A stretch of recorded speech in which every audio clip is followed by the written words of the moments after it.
a home that was listed for 600 back at the peak of the market and then fetched 680 at the final price is still worth 600 now. That overpayment gap is gone.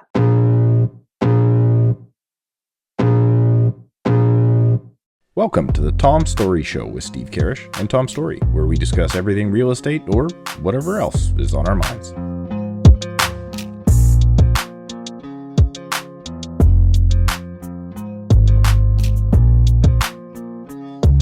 Good as I'm gonna get. Welcome back, everybody, to another episode of the Tom Storey Show. For the people watching us on YouTube, Steve, I can't help but notice you're wearing a new T-shirt today, and I'm wondering, did you find that like in a trash can and then you put it on? Was it in Goodwill? Where did you get that T-shirt from? I was using it to sop up the oil from underneath my old 72 Olds. Hasn't started in 10 years, and all my laundry was done or being done right now. I fold laundry on Sundays, so this is. It's something about a Canadian something show. I've never heard of it. I don't know. Okay. I don't know what it is, but. Yeah, it's the absolute last, but like it was this or shirtless. So just haven't done laundry in a while, eh? Yeah. Sorry about the oil stains. Yeah. Okay. Just had to acknowledge that starting off here.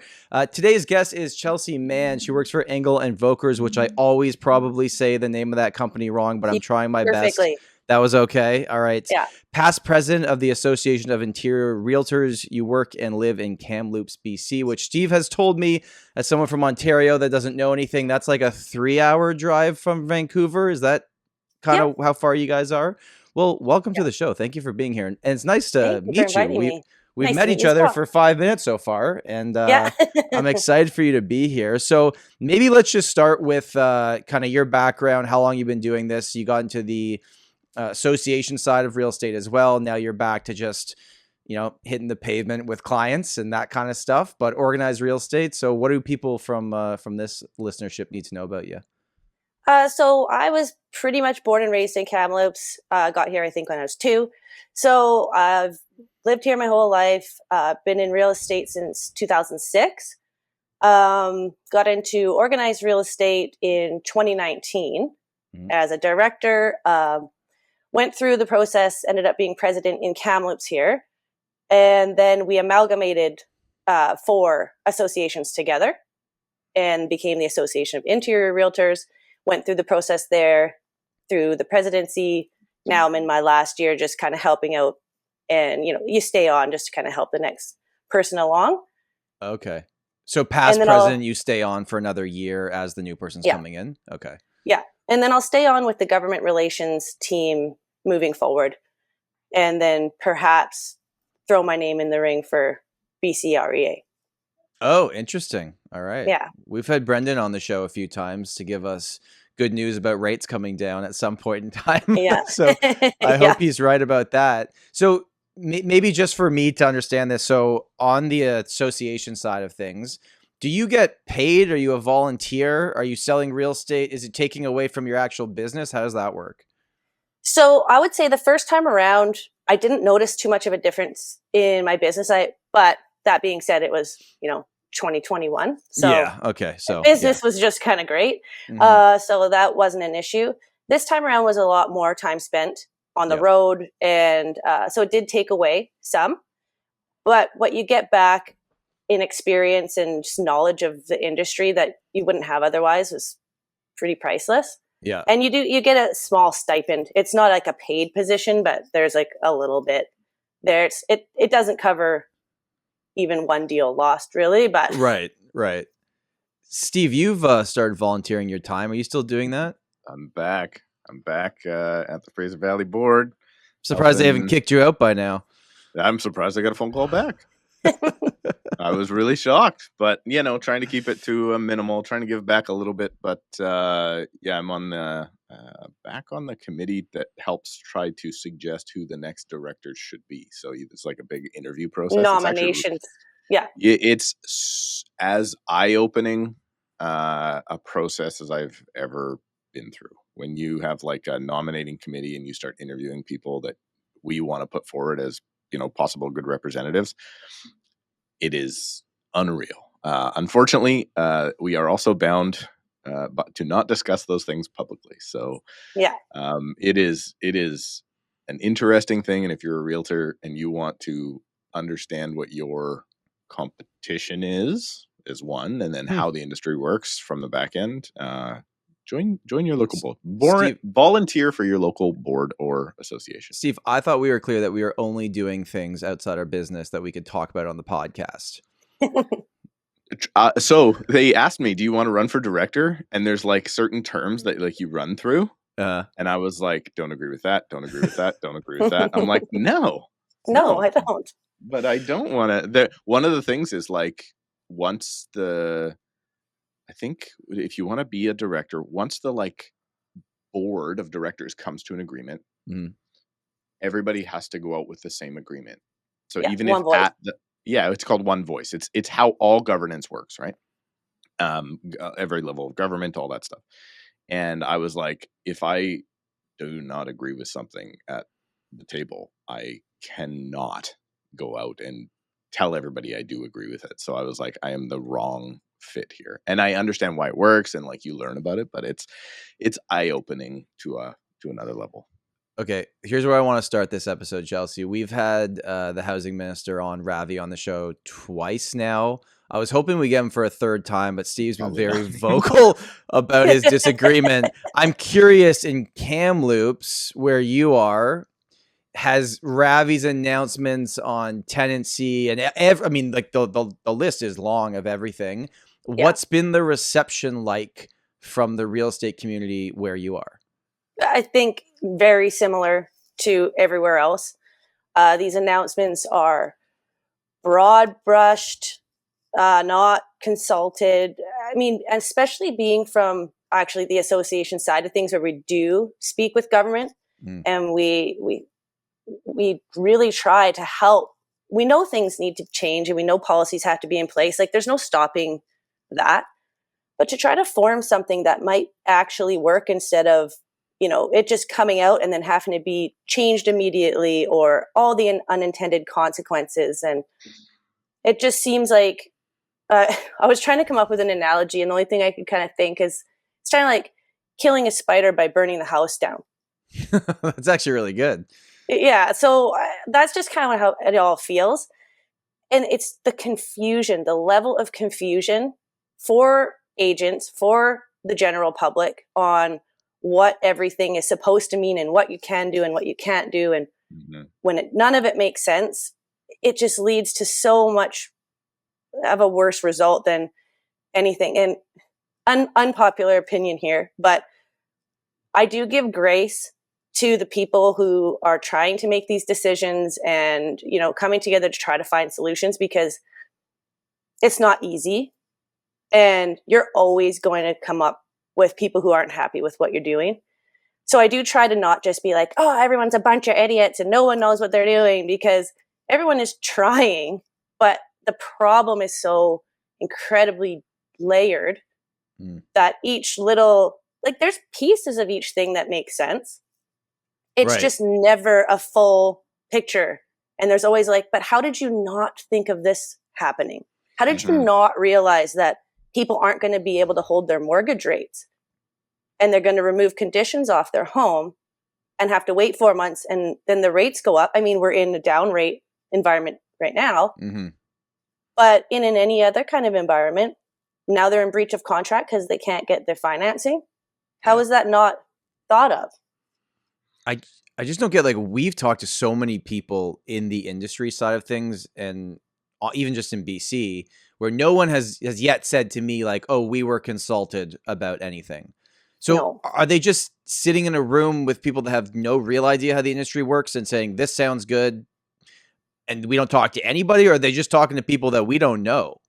I can't imagine that being the case. Like, just in a reality sense of government, and even in being in rooms where we've consulted on things, I can't imagine it's just one guy in a room being like, this is the thing. And then they just run with it. I mean, maybe a few of them, that were announced without actually a plan, like rescission periods and things like that. That was just, thrown out there.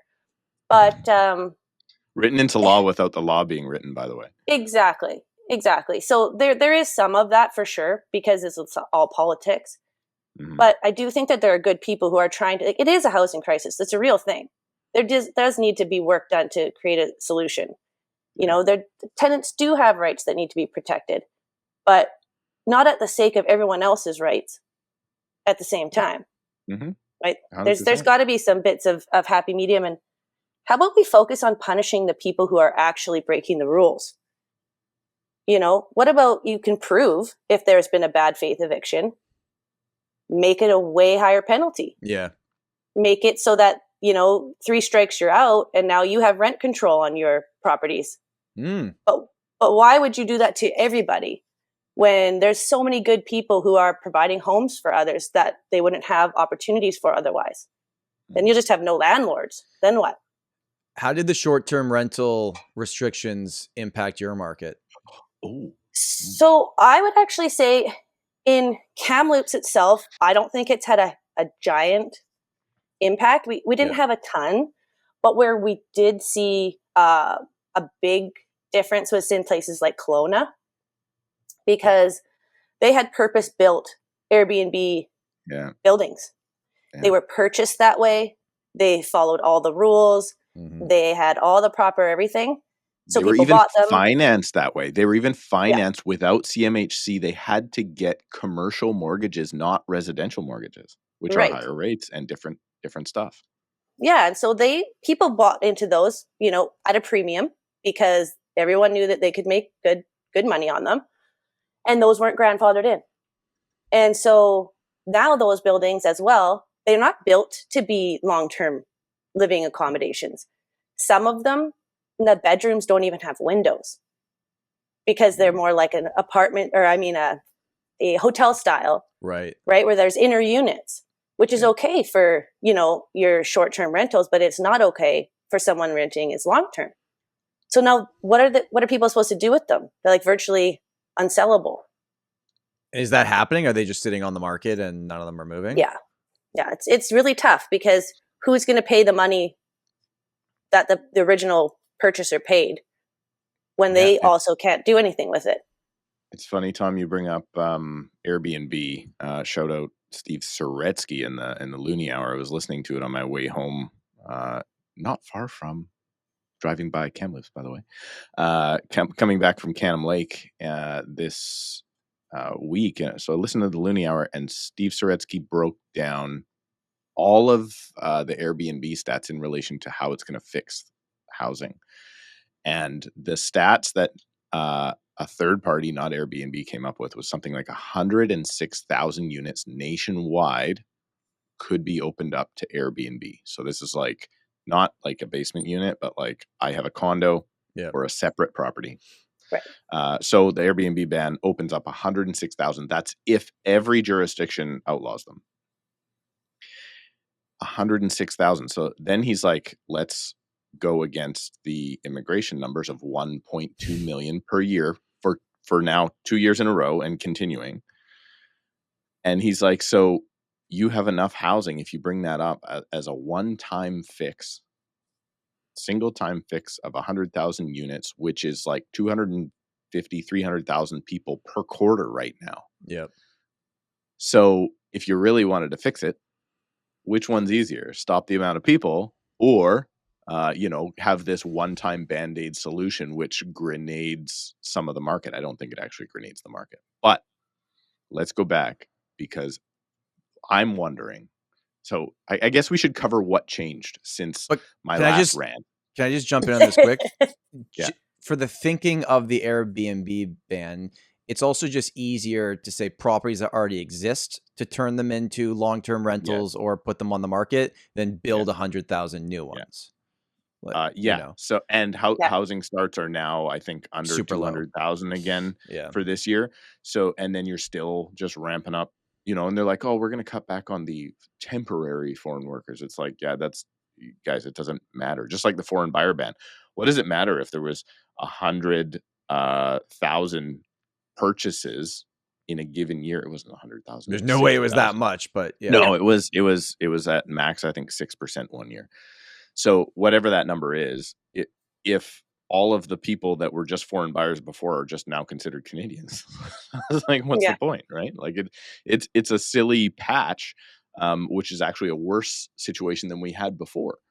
But I want to get back into, so last episode, I ranted pretty heavy on the ridiculous, what I call communist style tenancy rules that were brought in. They're just absolute craziness.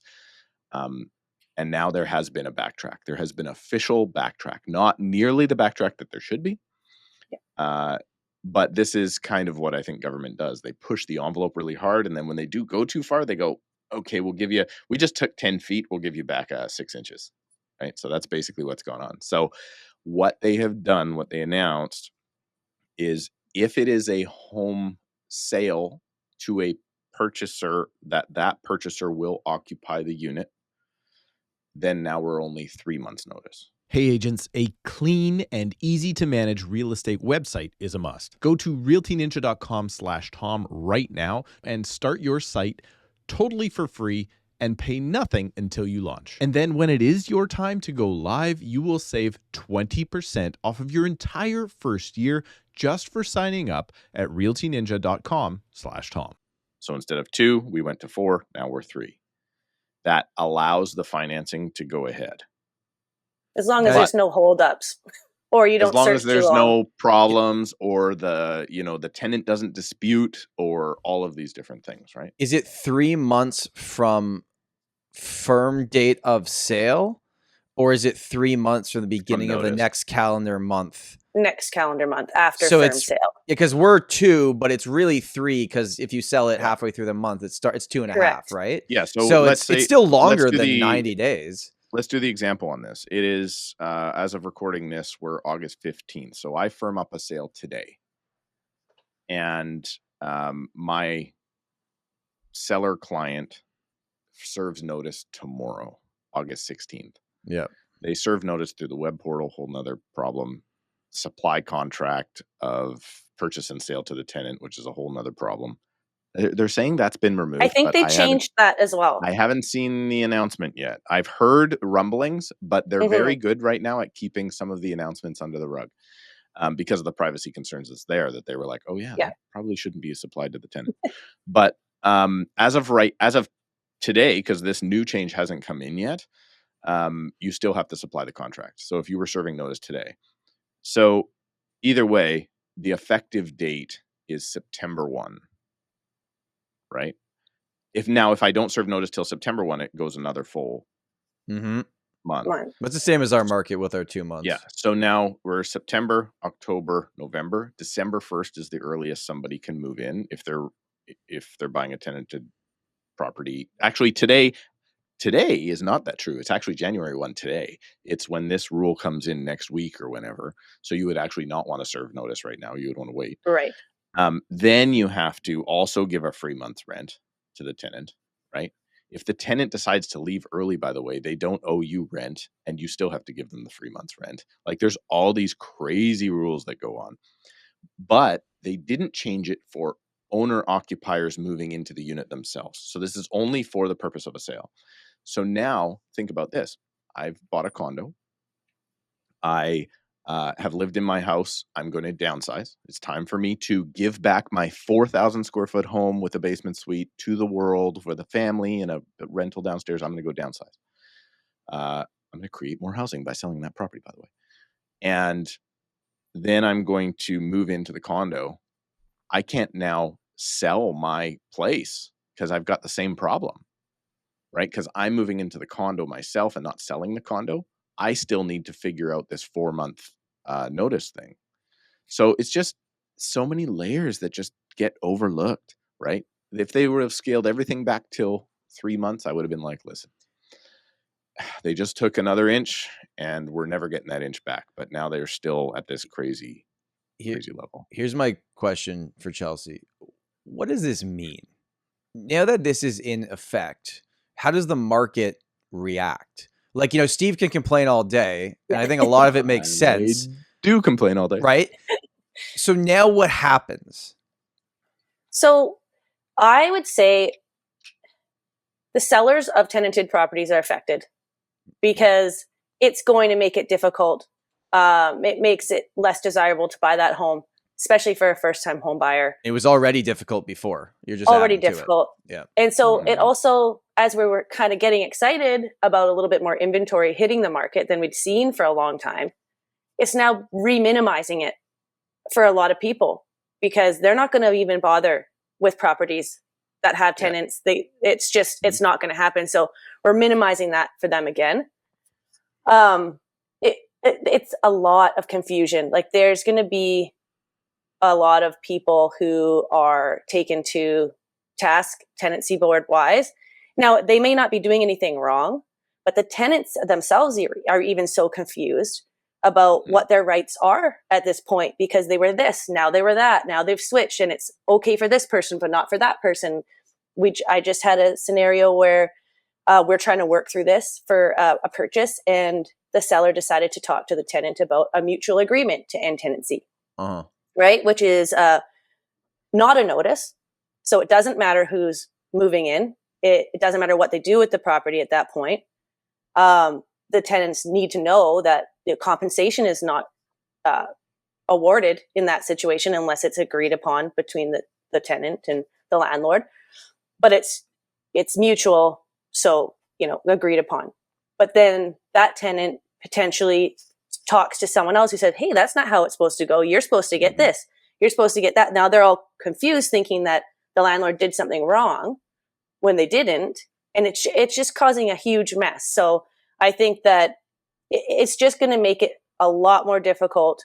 People are going to have to be so careful, and really legal advice on any of this stuff is what we're recommending, just so that everybody's covered. And that's extra cost, that's extra time, it's extra stress. So does it mean basically, so if I own a tenanted property and I'm thinking about selling, now I'm just like, well, no, I'm not going to sell until this tenant gives notice, because what the heck's the point? It's going to take me forever. I'm going to sell it for less. I'll just wait till it's vacant. Or like you just said, I'll mutually go to them and say, hey, maybe cash for key situation. Yeah. You don't have to do, but that's the reality of the situation. So then, okay, now think long term. So if sellers like, hey, it's not even worth trying to sell till they give notice, then less initial listings on the market. The ones that are already on the market are probably going to expire unless they sell. So maybe initially the prices actually come down, Steve, on the ones that are on the market, which then displaces the tenant to go find a new rental, because now you're taking a tenanted property and giving it back to an owner that's living there. Which is fine by me for the homeownership side of things. Sure. Like I get that. We are seeing it now. We are already seeing in our own like personal business, just looking off to the side here at my deals, we are seeing buyers preferring to offer on owner occupied properties. So that will bring tenanted properties down. Once the tenanted properties come down far enough, there will be investors that jump in on those properties when they are low enough.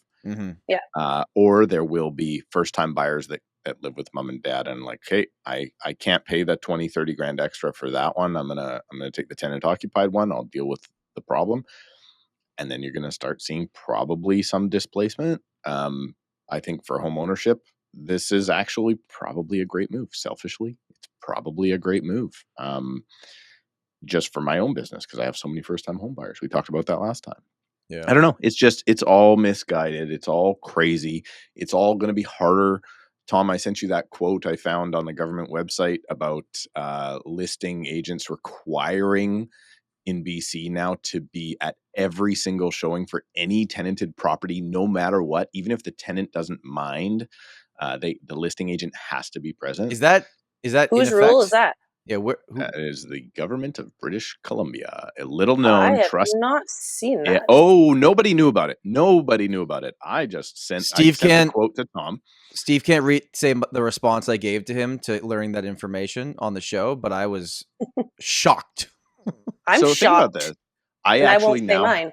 But as soon as I read that, I was like, listen, if I have to personally attend every showing for every tenanted property I have to charge more. Every Vancouver agent's like, Steve, we've been doing this forever. Stupid lockboxes. Vancouver agents do not have the square footage or the square mileage to cover. Can you imagine that? Rural communities, you've got a tenanted Yeah. property. You're selling something maybe in Salmon Arm, which isn't crazy to think that somebody from Kamloops might sell in Salmon Arm. And it's a tenanted property. Every showing, you're driving an hour and 15 minutes in each direction to show that property. Like, Yeah, you'd be paying someone to do it, but then you're also charging more, like you said. it's We- so We've actually stupid. talked about it It on actually our said team. no, you cannot pay. You cannot pay someone to do it. It actually Another says agent? the listing agent must be present. No. So you put a So- second agent on the listing, and the You second have to agent co-list goes. now for sure, 100%. Yeah, okay. I don't know. We've talked about this in our office with my listing coordinator. Like, hey, tenanted properties are so much more difficult and so much more work to sell. Should we be charging more for them? Like, we've had this. We're not at this point, and I know people will scoff at that are listening to this, but like, it's way more work and very difficult to sell them. But the liability too. Yeah. I was talking to a old timer at the office party last night, and he's like, "Yeah, I'm backing out of this." He's like, "One, it's just too much." He's like, there's a new change literally every week. There's a new form every month. There's added paperwork. He's like, it's too much. He's like, I'm 60, whatever years old. He's like, I'm done. But the guys I know that are in the business, that have no plans, like top producers, they're like, I have to charge more. And they are charging more. I recently got a listing because I'm still at the old fees, and the new fees are considerably more than me. And then I'm like, wow, are people really charging that? And they're like, we have to in order to do all the media that's required now, the staging that's required now, the level of paperwork and like assistants that I have to hire to do the same amount of business I was doing before. I have to hire more. I have to charge more. Simple as that. I'm like, regulation to save housing affordability is going to make it more expensive we're actually I'm seeing guys charging, approaching what I would call Ontario realtor rates. So, Okay. Here's where I want to go with this next. which one? Steve, Which one next? Yeah. Several months ago, we had Carly Evans on the show, and we did like a half the episode about all the changes happening in the States. Well, August 17th is the date that everything changes, and you can no longer show cooperating commissions on any MLSs, any social media, any public facing. I believe this is how it is. And they're all right now scrambling and trying to figure out, and the DOJ is still involved very much. It will depend probably what happens with the election at the end of this year to see where this goes. But as of now, my understanding is listing agent has their fee. That's the fee you pay the listing agent. You can choose to pay the other agent if you'd like through the sale price, or you can say we're not offering anything. And it's gotten to the point that when people call and say, hey, what are you offering for this? I think some listing agents will say, we have decided with our seller, we will cooperate. Send us something on paper for what you're looking for cooperation, and we'll see if we'll take it. Because they don't want to in the name of transparency. It's ridiculous. Yeah. So they don't want to put their sellers in a box by saying, well, we just offer 2.5 or 3 or whatever the number is in those markets. Yeah. We say, well, we will cooperate. Send your offer in. But we're not going to tell you exactly what it is. It is hilarious. It's insane. Hiding information is in the name of transparency. And I can't even, I couldn't wrap my mind around that. I'm like, well, the way we do it in Canada is so different and has been transparent, for years. But to have the buyer not know what their agent is making versus they knew before and could tell if it was higher or lower, or they could make their own judgment on that, doesn't make sense to me. But I think the problem is that it is transparent on the MLS, but it's not communicated well by the agent to the buyer, right? So that's kind of the biggest issue. So I was talking, Tom,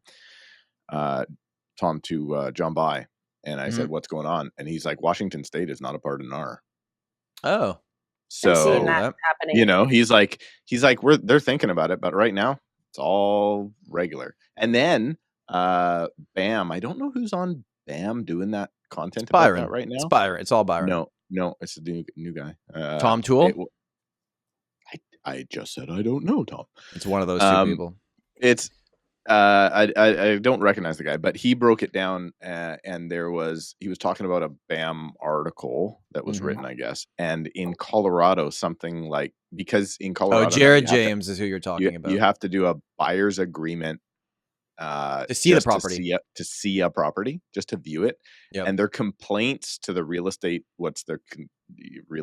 I guess, regulator there has gone like up like 500%. Like everybody's like, I'm not signing nothing because buyers don't want to sign it. But this is what the Department of Justice, I guess, legislated in, saying you have to have an agreement before you see a house. So it's just confusing. It's terrible. And we've got 3 to 5 years until I don't know how it's going to work. I will never make a comment on what happens in Canada. Well, okay. I thought that would go a little bit further, but we'll end it there. Here's what I want to figure out. Okay, we're heading into what is supposed to be the fall market. I'm listing a lot of properties right now. We're actually just getting ahead of it because for condos, it doesn't matter. It's like whether you list now or in September, it's probably going to be the same outcome. It might be worse in September if the inventory remains. How are we feeling? Because last night I got a text from someone on my team being like, hey, showings are way up on all of our listings. Yeah. Like, what's going on? And I'm like, I don't know, because we're recording this mid-August. This shouldn't be happening, but it was really slow before and they're coming back. Chelsea, are you seeing that on your listings as well? Yeah, same thing. There's still the odd listing that's sitting quiet, but generally perhaps not in the right market price point. Yep. But I know for myself and for the rest of my office, things have picked up considerably already. Like it's kind of like an early fall start. Yeah. To, it was so quiet early in the summer and spring, like than it usually is. So we're definitely seeing that, and still getting multiple offers on properly priced listings.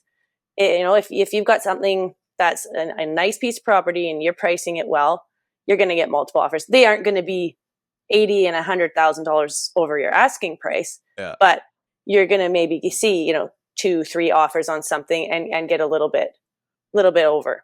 What's the zone? Like, what's that sweet spot pricing in your market that moves? Right now, I would say if you're anywhere between 5 and 657, and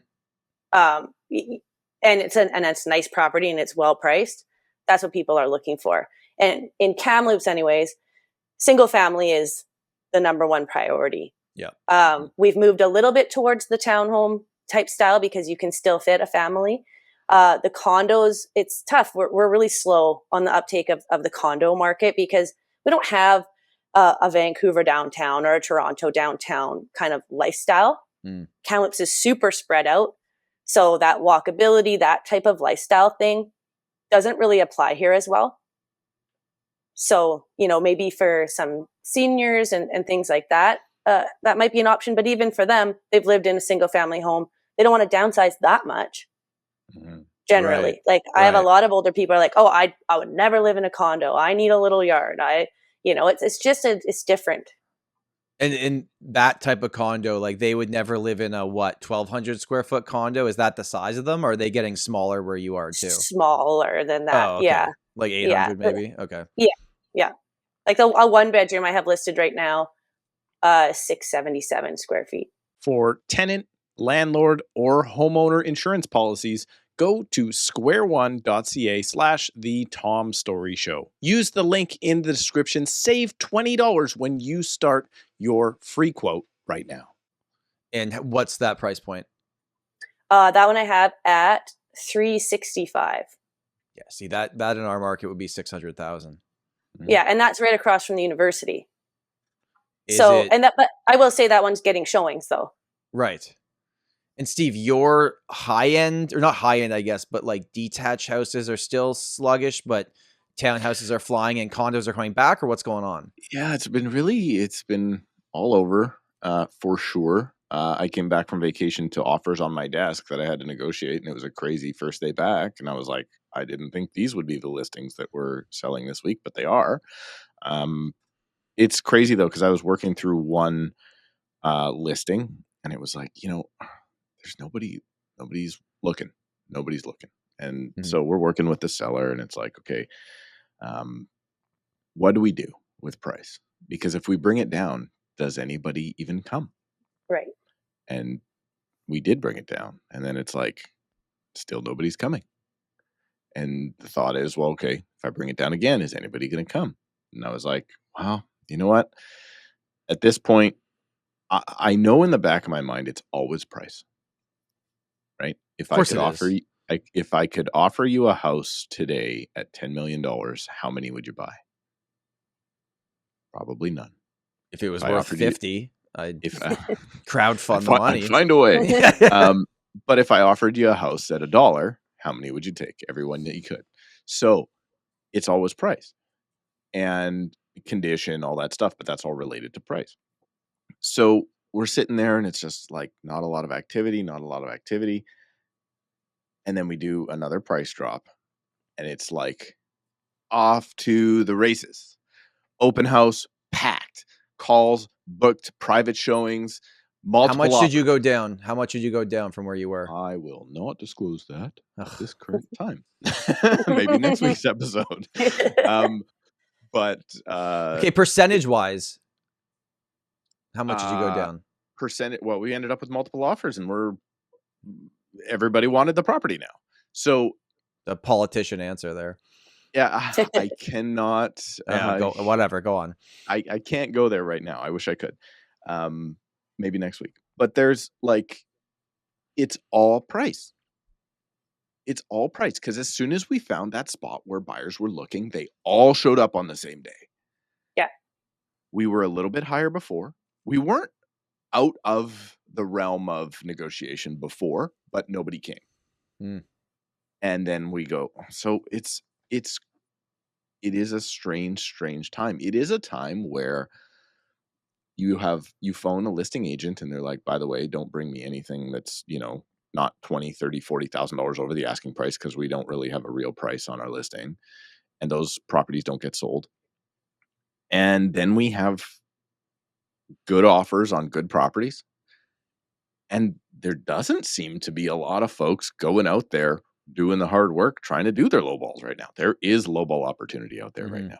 If you want to take on a crappy 1-bedroom condo where you got to go in and you got to renovate the place, but you can't, because you can't if it's tenanted. Yeah. But if you're a first-time buyer, not that you have the money to renovate the place, but you can probably get, I want to say, 1-bedroom apartments in the city of Surrey right now for the same unit, depending on condition and tenancy and owner occupancy and all that stuff, probably have about a 10% swing in price.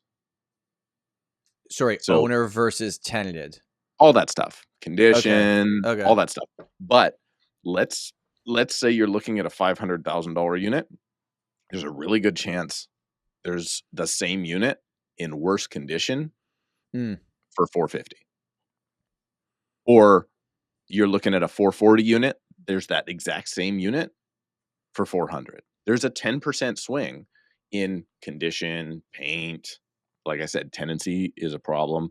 But if you're that person that's willing to go in there, do the work, do a little bit of fix up over the time, live in it yourself, there's opportunity for first-time buyers. They got to be prepared to go in and do it. And guess what? It's not going to be a pretty unit.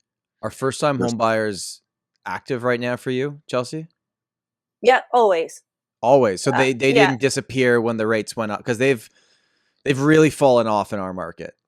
Yeah, no, I mean, again, our market's not as high to begin with, right? Yeah. We have a lot of multi-generational sharing of wealth to help kind of these first-time home buyers. I see that a lot. Yeah. So there was some scared times, right? Sidelined a little bit, but not where the first-time home buyers fell off completely. Even when the rates were as high as they had been, there's always some that were able to work through it. So it was never a complete fall off.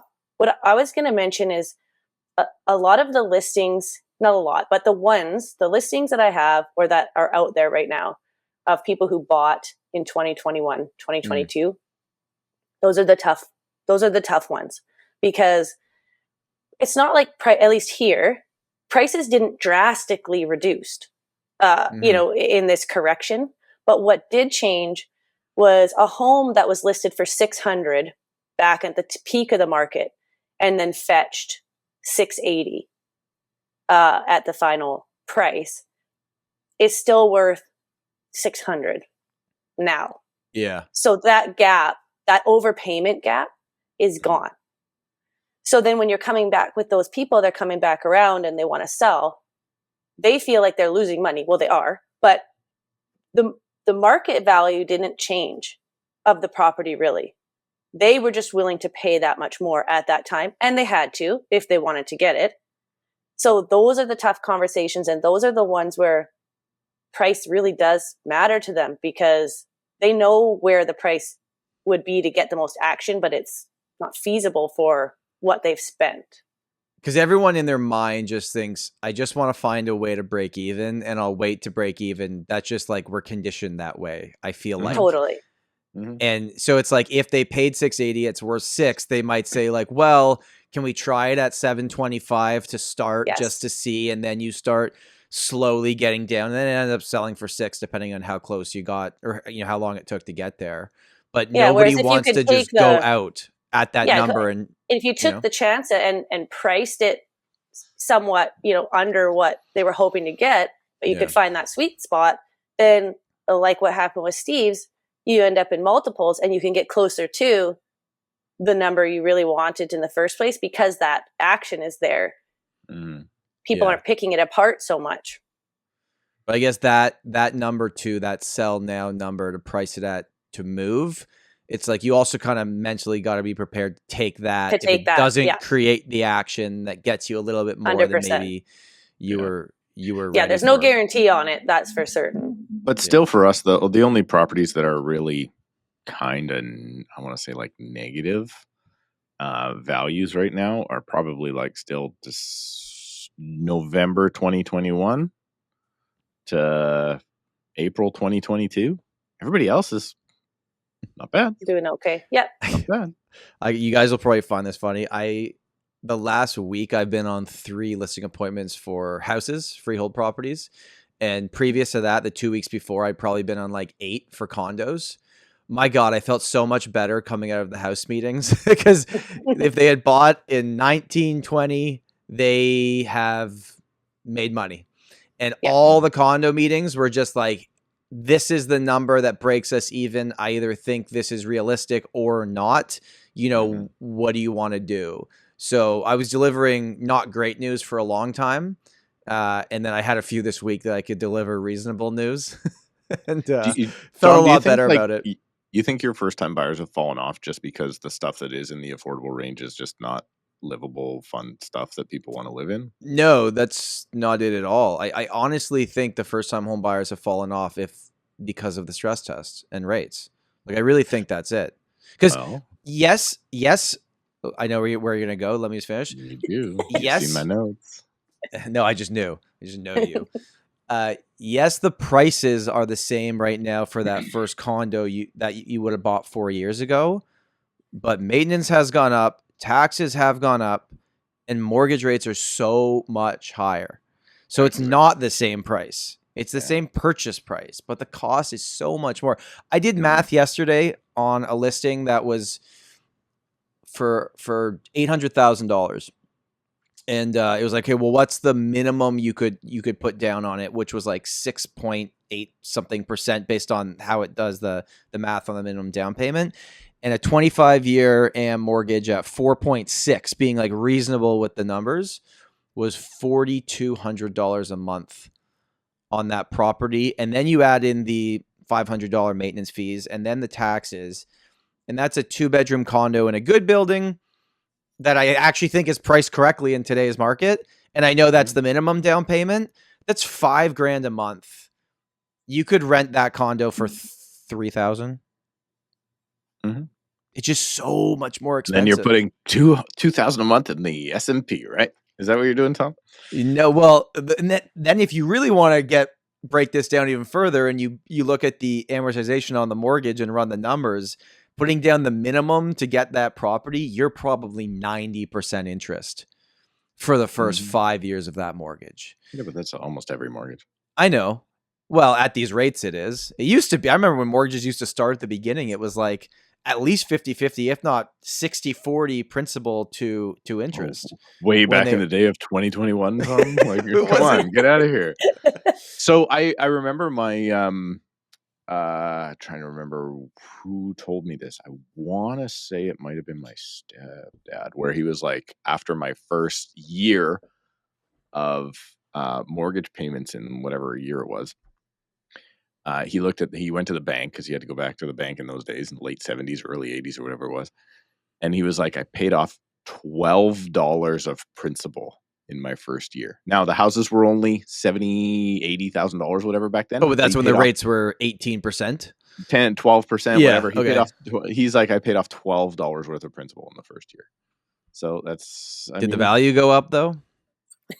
Oh, wow. Because that's why people used to... over here, values went up and then down again, right? So, and still everybody survived. But Tom, maybe you renewed There's light too early. There is light at the end. Maybe you took that 5-year fix too early, because I didn't take a 5-year fixed.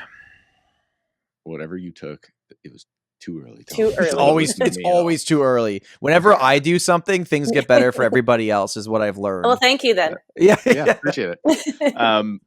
I believe I've heard through the grapevine, and I'm not a mortgage broker, so I'll say it. I believe Merrick's Financial, I think they're called, has just come out with a 4.79 5-year fixed rate, non-insurable, conventional. So like usually the worst rate that you get, sure, they're at like a 4.79. Okay, so it's the movement has started.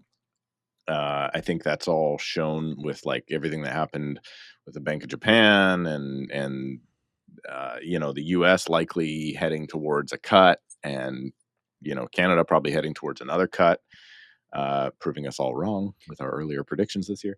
The rates are going to be coming down. But here's my question, Chelsea: if you were bought a house today or were renewing today, and you saw, hey, they're offering a 5-year fix at 4.79 when it was in the 5s and in the 6s late last year, would you take it? Would you take 5-year money at that? If they're offering that, that means they're happy with that number, which means it's probably going further down. I wouldn't if I had a choice, I guess I should say. Okay. If all things considered. But there's so many variables, so it's hard to, for myself personally, in the money that I have borrowed and all of the things. I'm in variable actually for a couple of my mortgages. And it's funny because I had never been. I'd always been a fixed gal. And when did you switch over? Right before things started to go up. March 2022. So that was a super fun experiment. But they're not high mortgages. Like there's not a lot of money, Sure. rental property. So there was some ability there to weather it, I guess. Mm-hmm. But now that I'm in on those ones, I do watch it a little bit more, just thinking like, oh, that was a dumb mistake. But I really would have only been able to lock in at that time at probably 4.5 anyways. So to me, it was like, you pay 7% for 2 years to make up just for for a bit. Yeah. Just to, kind of help the banks out if they're struggling. So I really want to do my part there. But it was that kind of, variable over time, you end up better off most times. I just chose the wrong time, as one does sometimes. But I did speak to a mortgage broker friend of mine after I knew I was coming on here to talk about this. And she said right now what they're seeing is the big banks are really discounting their rates for renewals. She said it's an issue for them as brokers because they're competing with them a lot. So she gave me an example where she had some clients that were up for renewal. The bank offered them 4.84 to renew. She could get them 4.79. They went back to the bank and pushed and negotiated, and they were offered, she couldn't say exactly, she said 4.39 to 4.49. Wow. Whoa. So she said the banks are really undercutting right now, but she told me a caveat to that is that this is only for AAA clients. Yeah, sure. So you may have clients that they've got great credit rating, they pay all of their bills on time, but they're really, really watching that debt to service ratio number. So if you've taken on a lot of debt, no matter that you can afford it and you've been paying for it, you've hedged yourself out of that really deep discount layer. So basically try to negotiate with your bank, but always check with a broker as well. It doesn't hurt you to have two sets of eyes on it. And the lowest rate's not always your best product. And people get tricked by that a lot, right? They don't understand because it's so complicated, even for people who are in the industry, because I don't work in mortgages. So I find them complicated when they're explained to me. But a great low rate can come with huge penalties, or it's not portable, or there's all kinds of things in the backside it that you don't know. So it's just being really mindful and not just getting overtaken by like, oh, it's just so much cheaper. I love that you just gave a real story on that, because I've been saying on this podcast and on my main channel, like when you get that renewal, do not accept the rate that they just send you, negotiate. And I think, Steve, that's the most valuable video I've put out in months, and the least amount of views I've received on a video in months, because YouTube just wants clickbait. They don't want helpful information. But that's so, like, the rate that they were offered initially was, what do you say, 4.8 something, 4.84? 4.79. Or sorry, 4.84. Yeah. And they got it down to the 440 range. Yeah. Like that's a real story that I think people need to hear that have their mortgage renewals coming up. And not to say like that's going to happen to you exactly like that, but like, don't just take it. Don't just take the rate. Yeah. Don't just think like, oh, this is going to take some time and like, I'll just take the rate. It'll make my life easier. Like, please. Like have a conversation. It's a very annoying process to go through. I know anytime, especially for all of us who have parents of a little bit different generation, when they have to go through it, it is mind blowing the stress that they feel going through that and understanding DocuSign and going through all the things. But it's worth it to take the extra time and have a couple opinions and do your due diligence for yourself. You're your own advocate. I'm going to say something crazy. If I was taking a brand new mortgage right now, I might take a variable. If you are a real estate agent in Ontario, you know all about TRESA and RICO's information guide, but your clients don't. So we are excited to introduce you to TRESAvideo.ca. It's a dynamic tool designed to help you simplify the complexities of TRESA while explaining RICO's information guide to your clients. TRESA Video is more than just a visual aid. It's a strategic investment in your brand's integrity and your client's education. Tom and his team use their own custom branded video that they purchased from TRESAvideo.ca in communications with their clients. Simply embed a link in your email signature, upload your video to YouTube, place it on your website, share it via text, or integrate your custom branded video into email campaigns using any CRM. Check out TRESAvideo.ca or click the link below. Quickly upload your branding and instantly elevate your trust and transparency with your clients. That's TRESAvideo.ca. TRESA video.ca. I might do it, honestly. That makes sense. It didn't make sense when I did it, but well, it depends on lots of different factors. But like, you know, if you look at now, obviously you took it at the wrong time. I had it for a long time, and then it kicked me in the face for a few years, and I really got burned. And then a whole other thing. I'm not going to bore you with it. The viewers know my story, but like right now, if you're looking at the next 5 years, probably the variable's higher on a monthly payment basis, at least for the next year and a half, maybe. After that, you might win out, and not just win out a lot. You might win out big.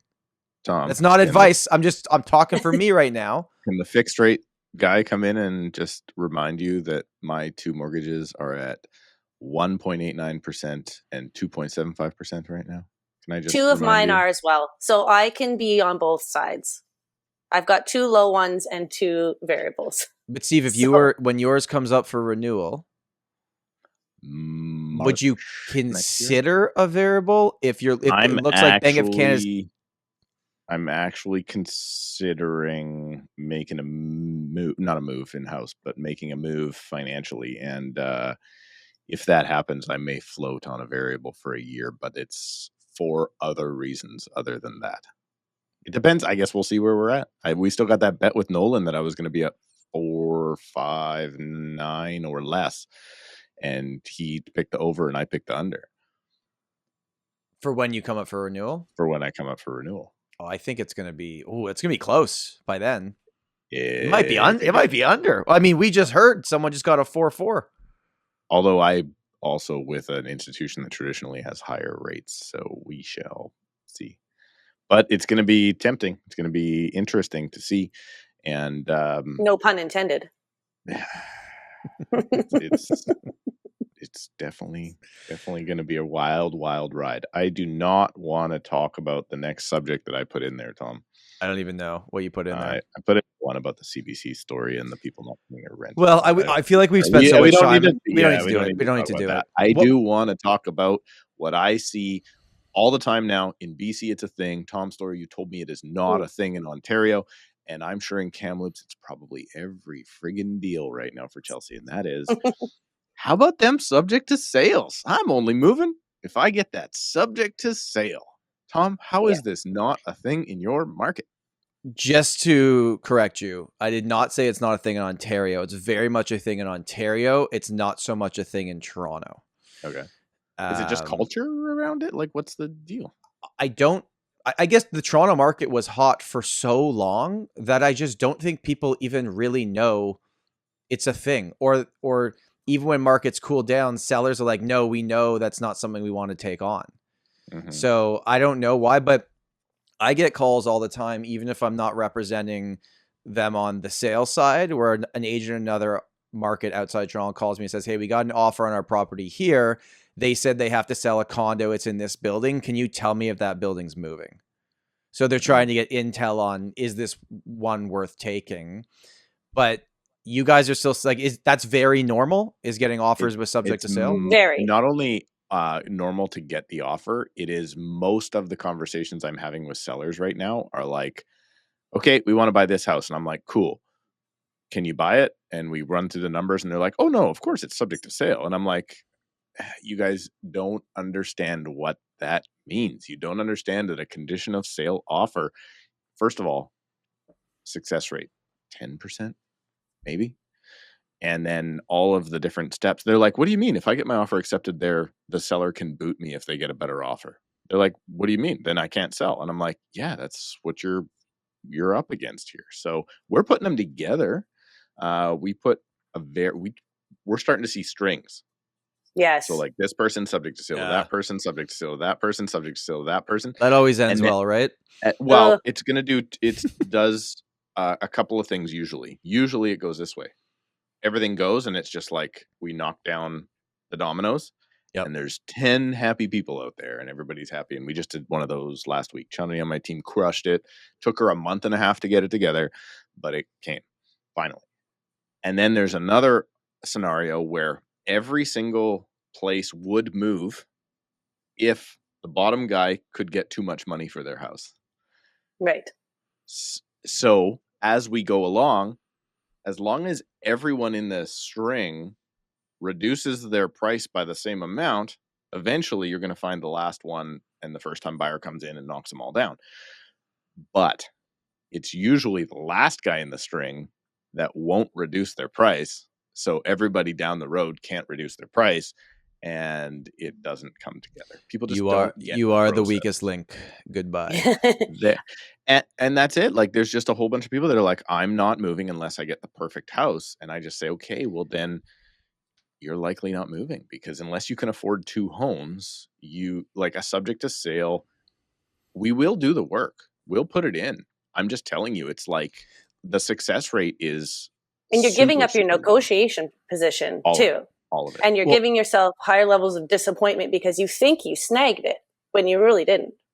And so, but Chelsea, just to give the audience an idea that's maybe not as in tune with this, right? So if you have your property for sale, and let's say maybe it's been a little bit quiet, and an agent calls you and says, hey, we're going to make an offer, but it's going to be subject to sale. Well, you still get to register that offer, and potentially that subject to sale offer that maybe you would have never taken, but you're like, put it on paper, send it in, could then create another offer. Multiple offer, yeah. It's legit. Like you could almost use it as a negotiation tactic, which again, like I know some people say, at the end of the day, you have a contract signed with that seller to get them the best price and the best terms.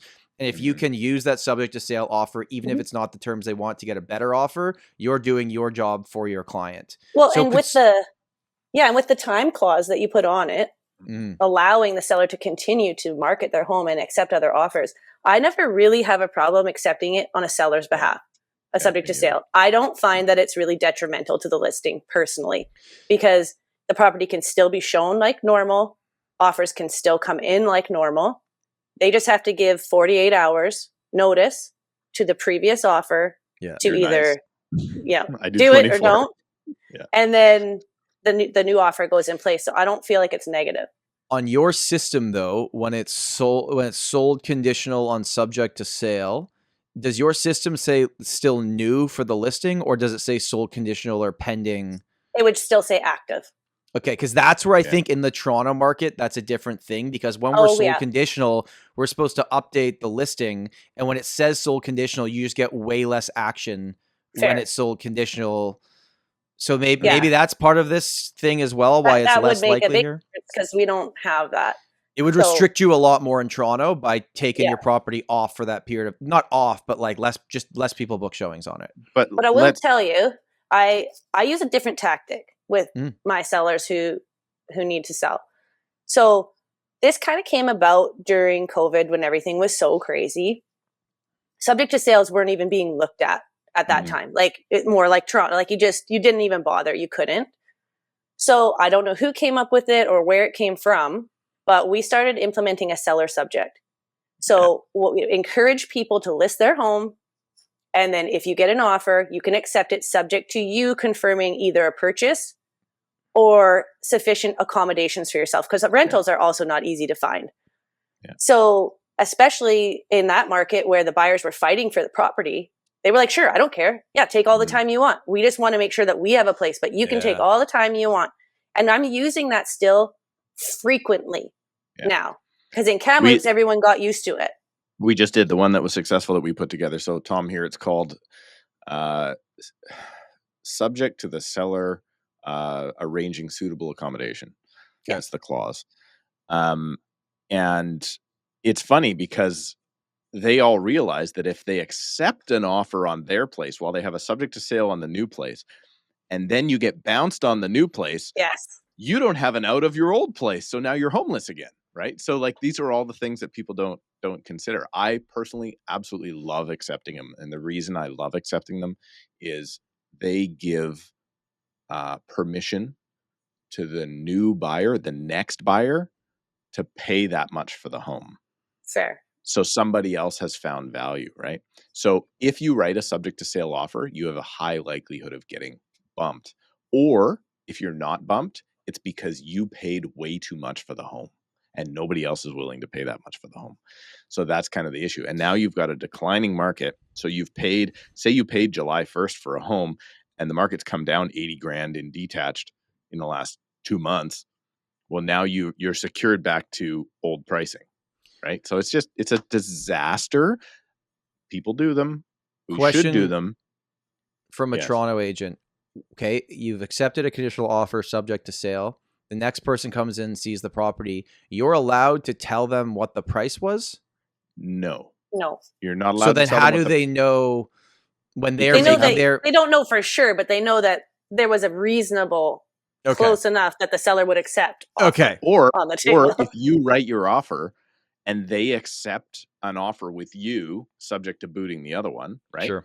If they do all that, then like they're not going to take dramatically less money, right? So you're going to find out really quickly where that other offer is, right? So it's just, I just want people to understand, and they just don't, that, and so I just had this conversation with a potential client, not a client, a potential client, and I just said, you want to write subject to sale on that place? Yeah, you bet. And I was like, okay, so when you receive an offer on your home after we put it on the market and you have an accepted offer over there, will you accept a subject to sale on your place? And they said, absolutely not. And I'm like, but do you see that if you're the seller of the other place, they may not accept your, and so it's really, really a tough situation. But I wanted to bring it up here because here's what's happening. Our people from down on the coast, as they call it in BC, are writing subject to sale offers in Kelowna, in Kamloops, in Vernon, in Salmon Arm, in all these places, in Osoyoos. Yeah. And the agents up there are like, oh, somebody's coming from Vancouver. They got all the money. Let's get them. They're paying too much for this place. And then our market stalled. So their market has stalled. And we're just seeing that a ton. I'm wondering if that's what's happening in Kamloops right now. Somewhere there's a chain link of 9 subject to sales, all depending on it. Somewhere in BC, there's like, how far does this go? And you know what? Sometimes you will see in the clause is written such a way that if they accept your subject to sale offer, that you will not accept a subject to sale offer on yours. So it prevents that. It's still going to be a chain, but not a chain of waiting and waiting and waiting. You want to know my super cheeky one? If I write a subject to sale, the subject to sale clause is something like upon another acceptable offer or something like that. I write in upon another firm offer. So they not only have to accept it, the buyer has to remove all of their conditions, and then they can serve me the notice. So it's do a lot of listing agents leave that in, or do they cross that out? Because I'd be crossing that right out. Yeah, no, I have the advantage of knowing a lot more, I think, than a lot of my competition. I'm amazed at how many weekends, stat holidays, 72-hour clauses, and that I can get inserted. I am kind of shocked at it, because if you insert all those things, now you've got a 10-day notice rescission period, or whatever you call it, a time clause bump, rather than not. I'm sorry, I'm in the weeds. Tom's bored. No, I think that's the reality of this market. We can say it all day long. Consumers need to hire somebody that has experience as to what's going on in this slower market. And I just had a deal fall apart on something, and all the issues kept coming up to me. I was representing the seller after 7 p.m. I kept getting these calls after 7 p.m. from the other side. I'm like, why are they only, like, we had the whole day to talk about this. Why are you calling me at dinner? No. And then realtors start work at 3 p.m. No, I did a bit of research, and I realized I was dealing with someone that dabbles in real estate, I believe. Yeah. And You're done. Had a job during the day, and then they got to me in the evening to cause trouble. And price negotiations on inspection are done at 9:30 p.m. That's when they're allowed to start. All right, Chelsea, we're gonna finish it here. Yeah. Give me a general piece of advice for buyers and sellers in this current market that our audience would need to know. Okay, so with buyers, I would say definitely working with someone who's experienced, professional, ethical, knows not only the market, but knows the other agents and has a good reputation with other agents. That's a huge key in the cooperation piece of it that is going to get you what you want.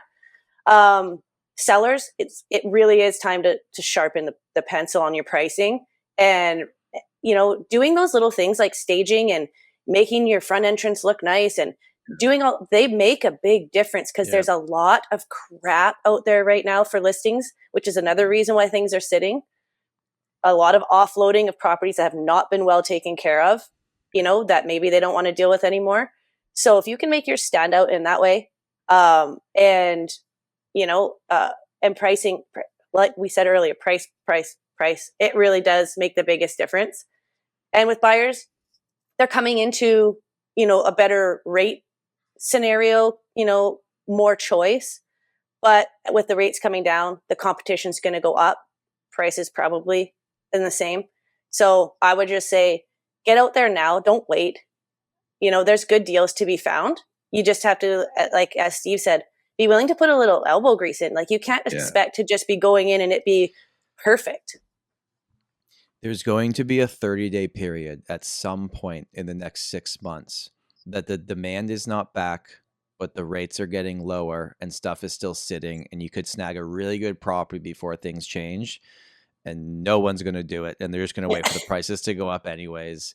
Oh yeah, you mean the last 30 days? Yeah, I'm literally talking about timing the now. market, but there's going to be a moment. We're going to look back and go, oh, there it was, right there. And you always will. You'll kind of always in history look back and say, I wish I would have bought. So just make it make sense for your budget and get into the market. Yeah. Couldn't have said it better myself. Yeah, seriously.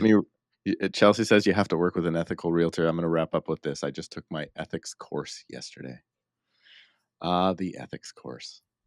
And then I posted a picture of what the ethics course was about on my channel. And man, that one lit up nicely. So I wanted to let everybody know that to be an ethical realtor now in British Columbia means you have to have a plan for climate change. There you go.